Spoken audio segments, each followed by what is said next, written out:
Hello दोस्तों, मेरा नाम डॉक्टर मिनहाज अख्तर है। मैं pain rehab and palliative care specialist हूँ। आज हम बात करेंगे कि क्या-क्या तरीके हो सकते हैं जिनसे कैंसर पेन को ठीक किया जा सकता है। कैंसर पेन को मैनेज करना बड़ा ही डिफ़िकल्ट होता है।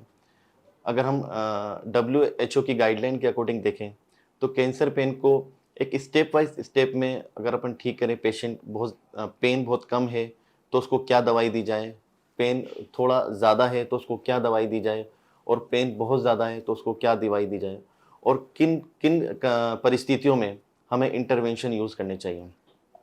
मोस्ट ऑफ द पेशेंट जो क्रोनिक पेन के पेशेंट होते हैं, कैंसर पेन, उनमें स्ट्रॉन्ग ओपियोइड की ज़रूरत पड़ती है, जिनमें मॉर्फिन, फेंटानिल, ब्यूप्रेनॉर्फिन या मोस्ट कॉमनली यूज्ड ड्रग्स।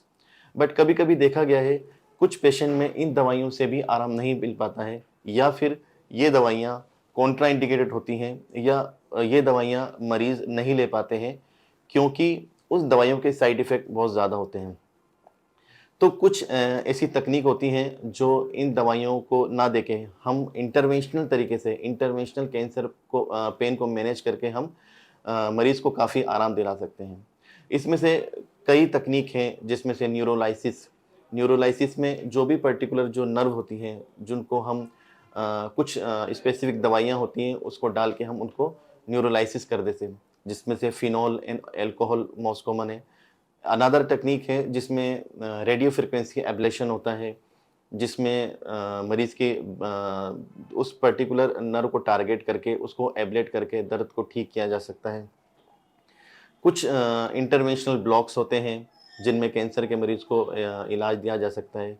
कुछ एडवांस टेक्निक्स होती हैं, जिसमें इंट्राथीकली हम दवाइयों को पेशेंट को इंट्राथीकली दवाई को स्प्रेड करते हैं, जिससे बहुत कम मात्रा में मरीज़ों को आराम मिलता है और एक स्पाइनल कॉर्ड स्टिमुलेटर भी हम यूज़ कर सकते हैं कैंसर पेन मरीज़ में।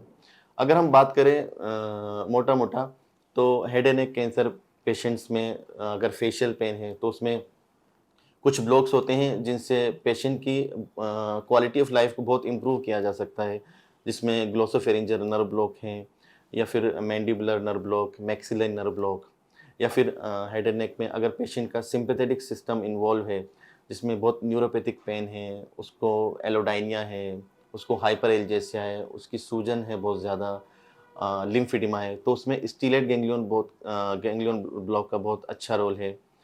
अगर हम बात करें cancer pen, breast cancer pen में अगर ब्रेकियल प्लेक्सोपैथी हो चुकी है, तो उसमें ब्रेकियल प्लेक्सस का ब्लॉक करना वो भी बहुत कारगर सिद्ध हो सकता है।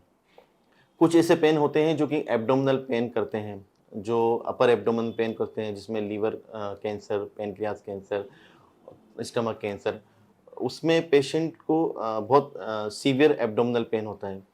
अगर उस पेशेंट को मॉर्फिन से आराम नहीं मिल पा रहा है या फिर मॉर्फिन इंडिकेटेड नहीं है, उसके साइड इफ़ेक्ट बहुत ज़्यादा हैं, तो उसमें हम सीलिएक प्लेक्सस ब्लॉक भी दे सकते हैं। सीलिएक प्लेक्सस ब्लॉक में हम न्यूरोलाइसिस भी कर सकते हैं और हम रेडियो फ्रीक्वेंसी एब्लेशन भी कर सकते हैं। अगर हम लोअर एब्डोमेन की बात करें, जिसमें सर्विक्स का कैंसर हो सकता है, ब्लैडर का कैंसर हो सकता है, तो उसमें हाइपोगैस्ट्रिक ब्लॉक जो देते हैं, वो भी बहुत कारगर सिद्ध हो सकते हैं। कुछ ऐसे कैंसर होते हैं जो कि गुदा के आसपास होते हैं, रेक्टम के कैंसर के पेन होते हैं, एनल कैनाल के कैंसर के पेन होते हैं। तो उसमें जो गैंग्लियन इम्प्योर ब्लॉक होता है, वो काफ़ी कारगर सिद्ध हो सकता है।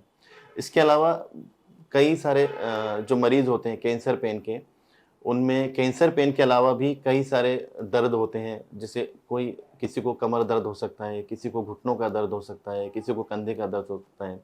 तो ऐसे बहुत सारी तकनीकें हैं जो कैंसर पेन के साथ-साथ उन पेन को भी ठीक करने के लिए कारगर हो सकती हैं। आपके परिवार में अगर कोई भी कैंसर का मरीज़ है या और वो मरीज़ बहुत ज़्यादा कैंसर पेन से पीड़ित हैं और अगर वो ठीक नहीं हो पा रहे हैं, तो आप किसी कैंसर स्पेशलिस्ट से ज़रूर संपर्क करें। धन्यवाद।